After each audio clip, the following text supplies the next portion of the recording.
Welcome to American Diplomacy at Risk. In this series, we're looking at the current state of American diplomacy, the risks posed to that diplomacy, how important this diplomacy is for the American people, and what you can do about it. In this session, we're going to look at the importance of consular work overseas. Consular work is really the first line of defense for America. It's also work that supports Americans traveling and living abroad. It helps many, many thousands of Americans every month, and over the longer term, supports and plays a key role in our system for the important travel and visitation that takes place to the United States. Thank you for being with us. Welcome to American Diplomacy at Risk. In this session, we're talking about the importance of consular work overseas for American citizens and for the United States. We're very fortunate to have with us Ambassador Janice Jacobs. Janice, welcome. Tell us a little bit about your career. Oh, thank you very much, Tony. It's really a pleasure for me to be here and to have an opportunity to talk about consular work and how it fits in with overall U.S. government diplomatic efforts. I have 35 years with the State Department. I actually retired twice, the first time in 2014 from my job as Assistant Secretary for Consular Affairs. I was called back into the service the following year and served for about a year and a half as Transparency Coordinator. I actually have experienced the Foreign Service from many different angles. I'm a Foreign Service brat, which means my father was a Foreign Service officer. He was with USAID for over 20 years. I was a Foreign Service spouse for many years and actually began my State Department career as a spouse. And then I came in myself in 1980. And I actually served in many different assignments and roles, about equally in overseas and also in Washington. Most of my overseas experience was in either Africa, where my last assignment was as ambassador to Senegal and Guinea-Bissau, and also in Latin America. I have two adult sons who were born and raised in the Foreign Service, and one of them is now a third-generation Foreign Service officer serving at our embassy in Mexico City. Well, congratulations. Now, usually people don't think about consular work when they think about diplomacy. So tell us a little bit about that work and how it really is part of American diplomacy. Oh, absolutely. Consular work actually is the most direct kind of diplomacy. And by that I mean that consular officers touch lives every day, and they also affect the security of the United States. Consular work is all about protecting American citizens overseas and also protecting our borders through the careful adjudication of both visas and U.S. passports.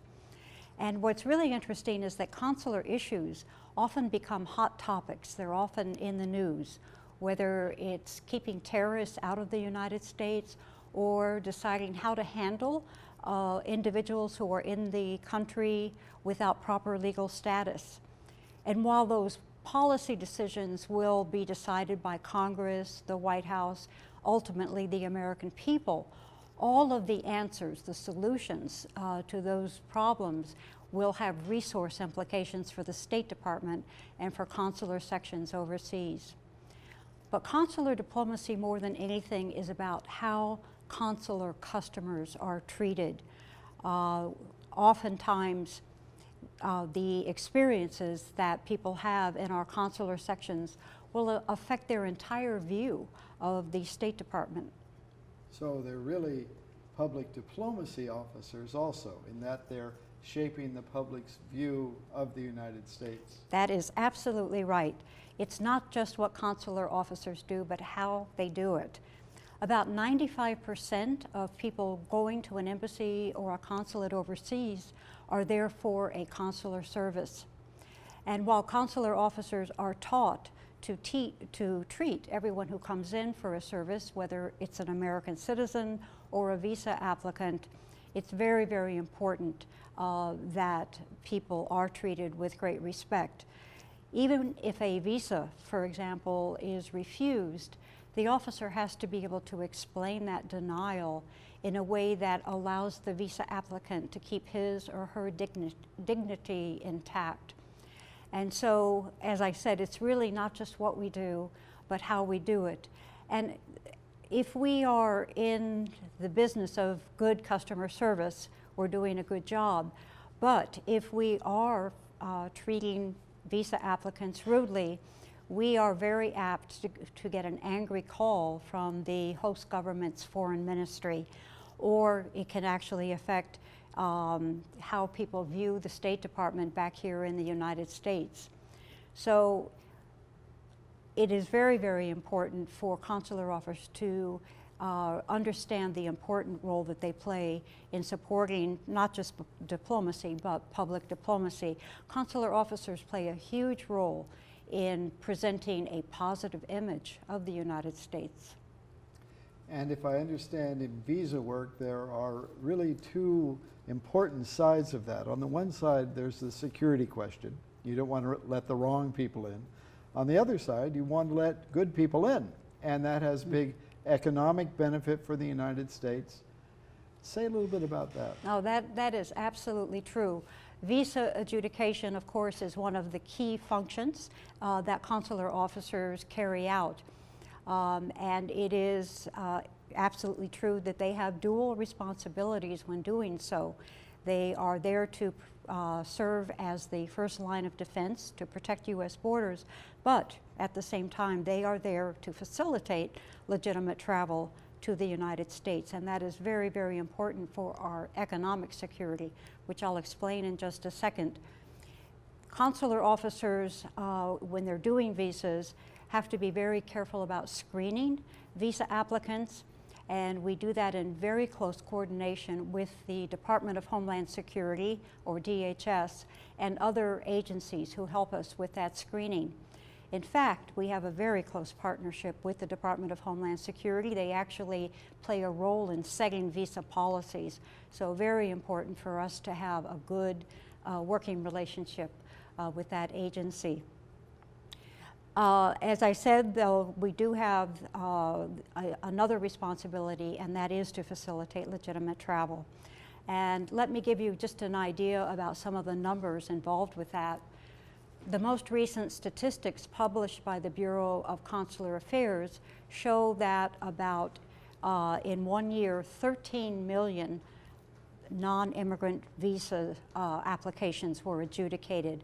Non-immigrant visas are temporary visas, such as for tourists or for students, for temporary workers. Of those 13 million, 10 million were issued.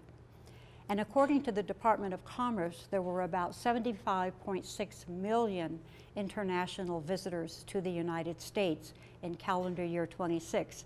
And those visitors actually contributed $245 billion with a B, dollars, to the U.S. economy, while supporting about 1.2 million jobs that generated about $33 billion in wages. So as you can see, consular work is important regarding border security, but it's equally important for the economic security of the United States. And let me just add that international students, a lot of people don't realize, also are a huge factor when we talk about economic growth here in the United States. Of course, we encourage international students. In the academic year 2015 through 2016, we had over 1 million students at various learning institutions across the country. They contributed around $33 billion to the economy and supported 400,000 jobs. So it really is important that the United States get the word out that our welcome mat is still out for international visitors. Well, thank you very much for explaining the big security and the important economic role that consular officers play. Thanks for being with us. Thank you. Welcome to American Diplomacy at Risk. In this session, we're talking about the importance of consular work overseas by American diplomats who help protect our country and help American citizens. we're very fortunate to have with us Ambassador Michelle Bond. Michelle, can you tell us about your career? I'd be happy to. It's a pleasure to be here on the program with you. I first learned about the Foreign Service because my mother worked at the State Department during the Nixon administration. And at that time I was still in high school, and she talked about the Foreign Service officers that she worked with and how impressed she was by the variety of things that they had done and their ability to work effectively together in different sorts of situations.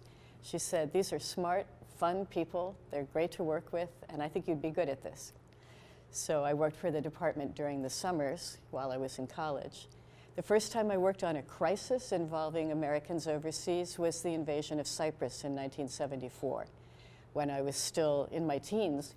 And I think the people that I was on the phone with giving advice to would have been shocked if they'd known that they were talking to someone who was still in her teens. But a few years later, I joined the Foreign Service. I served for 40 years, and I loved every day of it. I had a number of tours in Europe, including in countries like Yugoslavia and Czechoslovakia that have since split up. And because I was married to a Foreign Service officer, we served together most of the time, and we raised our 4 children in the Foreign Service. Thank you very much. And you mentioned crises. A lot of people don't think about it, but consular officers play a tremendously important job in helping people overseas when there is a crisis, either a massive crisis or a personal crisis. Could you talk a little bit about those cases? That's exactly right. When you have something that's, say, a family-sized crisis, for example, someone who's injured in a car accident or is a victim of crime or is arrested and charged with a crime or may even die overseas, it's usually the staff in the consular section that respond to the needs of that person and also the family members who may be back in the States or even in a third country. So our job then is to step in and provide the assistance that the individual and the family needs for them to understand what are the legal requirements in this country if you've just been arrested. What are the resources that are available if you are a victim of domestic violence? We would be the ones who would be able to refer a person to a safe place to be if going home is not going to be a safe thing to do. So we have the training and the resources to deal very directly, often face to face, with people who may be going through some of the worst experiences of their lives. We have the information that they need to make good decisions about what the next steps should be for them. So I'll give you an example. When I was serving in Czechoslovakia, I traveled one time to visit a young American who had been arrested in Slovakia and was serving a 6-month prison term for theft. We didn't hear about his case at the time he was arrested, so by the time I met him, he was already in prison, and he was doing pretty well. He spoke some Slovak, and he was in good health. He didn't have any urgent needs. So what was interesting about this case was that literally no one at that prison had ever met an American official before. So I was going to be their impression of what the United States is all about and how we deal with our citizens and with other countries. So I met with him for a while and then talked to the prison director, who was prickly when I first came in. And I think he had probably seen movies where the American official starts ordering people around. So I said, you know, it seems to me that this is not a bad young man. He made a mistake and he's paying for it, but I think that he's basically a pretty good person, and I hope that he's been a good prisoner, and he agreed that he had been. And I said, you know, the one thing he mentioned is that there are some prisoners here who are sent out every day to do work. They're cutting grass along the highway or doing different kinds of jobs like that. He would love to have the opportunity to do that instead of just sitting inside all day. So if that were possible, that would be a good thing for him while he serves his sentence. And indeed, within a few days after I left, we learned that that change had been made and he was doing it. So as I think back on that not a big incident, but think about the impression that was made on the director of the prison and the other officials that I met and the other prisoners who were serving with this young man. They even talked about it while I was there, that someone had come all the way from Prague to a fairly remote part of Czechoslovakia to see this young man, to make sure he was okay, to look out for his interests. One of the guards there said, "I'm not sure that my country would do this for me." And that's a good way to show the type of country that we are, that we try to look out for every citizen. Now, of course, there are also massive crises that we are responding to sometimes, like terrorist attacks, which are unfortunately rather frequent, and also plane crashes and other incidents where many individuals are involved. And one of the first challenges is to try to find out if there are American citizens who are among the people who are victims, and who are they and what is their situation. This is especially challenging now because people expect very rapid information. They expect us to be able to say quickly, you know, your son Jack is okay. And it may take time before we know whether Jack was even anywhere in the vicinity of an incident. One of the things that we do is we put out the word that people should send messages home or post on Facebook to say they're okay. I used to say, we want American citizens to call their mom before she calls us. Because, of course, the people at home are going to be worried, oh my goodness, my husband is in that place, and is he okay? So through good communication and good coordination with our colleagues at Post and back in the States, we can get the information out that people need. So when I was ambassador to Mexico, we had a large storm that hit Los Cabos, stranding tens of thousands of Americans and Mexicans and others. Right. And the consular section was in the lead, and the consular section back in Washington set up a task force to work on this, and they coordinated with the Defense Department to find all those people, to help them get connected with airplanes to get home. That's right. So it can really be massive sometimes. It is. In the help that you all offer. And it's a 24/7 operation. Well, thank you very much. Thanks for sharing that story with us, Michelle. You're welcome. Welcome back to American Diplomacy at Risk.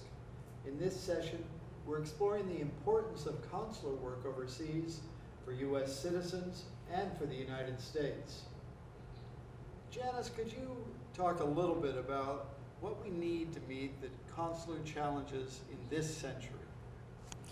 Thank you for that question, and happy to answer. I think overall the biggest challenge is going to be to continue providing the highest level service possible to customers, to our customers, be they American citizens overseas or visa applicants. And so we need the resources, we need the tools in order to do that. I think from a visa perspective, it's going to be very important for us to continue to find effective ways to screen applicants, to assure the U.S. public that we are in fact protecting borders. And what that is going to require is a constant dialogue and exchange between the State Department and other border security and national security agencies to make sure that we are sharing all of the information that we have on known or suspected terrorists or others who might try to do us harm. That also includes overseas countries. We need the information, the data that they have as well. We all need to be talking to one another and sharing that information so that we can properly screen our visa applicants. I think it's also extremely important to have the most modern technologies available so that we can make maximum use of biometrics, so that we do have that ability to share data and information electronically. And I think one of the other important things, not just for the consular service, for the Department of State at large, is that we need to be sure that we continue to attract the best people and keep the best people to do foreign service work. And I'd like to mention here that the Bureau of Consular Affairs for a number of years has made a special effort to train and to develop future leaders of the State Department. All new incoming officers have to perform a consular tour, and so the Bureau of Consular Affairs wants to be sure that that experience is a good one, and that we're giving new officers the tools, the training, the skills that they need to succeed across their entire career. So a set of leadership and management principles or tenets have been developed that have really become part of the culture of consular affairs. Things like communicate effectively, model integrity, communicate down and up and across the organization. All of those very basic ideas about what makes a good leader or a good manager. And I'm really proud to say that the State Department has now adopted many of those tenets, those principles, for use across the entire State Department. Of course, it's important for people to understand that most incoming State Department officers who go on to serve in different kind of jobs spend their first years in the consular section of an embassy overseas. And so you're really giving them initial management training, which is very important. And I saw all the work that your colleagues were doing in Mexico when I was there as ambassador to improve the processes. And they did a tremendous job of speeding up and making it easier for people to give us the information we need to get their visa. But what other things are needed, Michelle, as we go forward in this century? We have more people wanting to travel to the United States. We have those serious threats from radicals of various types that are out there. What else do we need? You know, I think an important point to keep in mind is when we talk about speeding up the process, we don't mean we want to be in such a hurry that we're not taking the time we need to look at each candidate carefully. But it is possible to communicate with people in ways that make the whole process more efficient.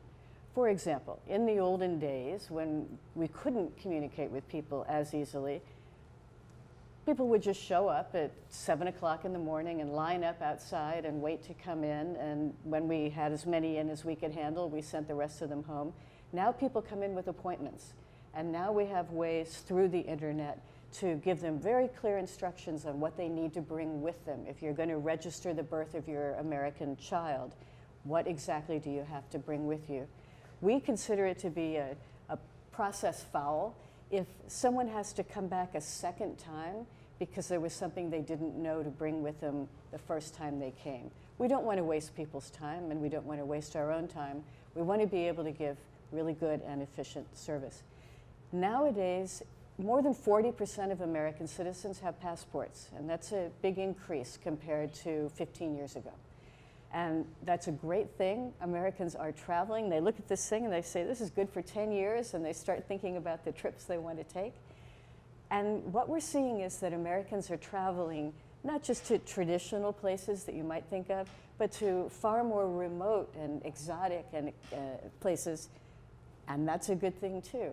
But it can mean that if they get into difficulties, they are in a place where communication is difficult and getting help to them is difficult.